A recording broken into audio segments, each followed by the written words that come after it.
I'm fine, how are you?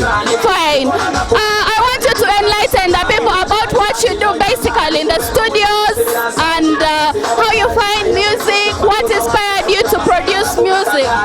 Music is amazing, it's beautiful.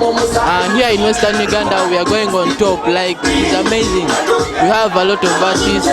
T-Paul doing well. We have Shinom Chiga. We have Reggie. Guys are doing well, man.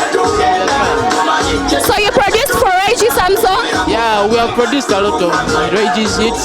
Then produced for John Black, Barra Boy with MC Kacheche. Yeah, I'm going to produce. He produced Barra Boy, John Black, MC Kacheche.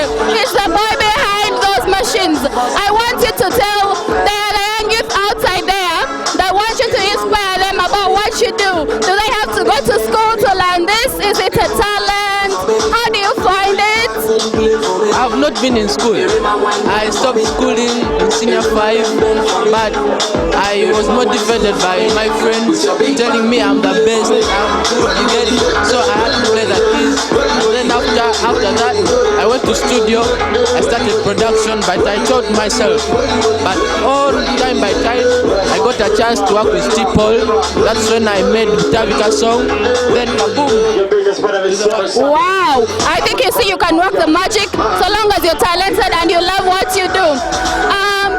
Can we ask how much it is to produce a song with you guys? It's just calling me and we talk. Talking is not enough.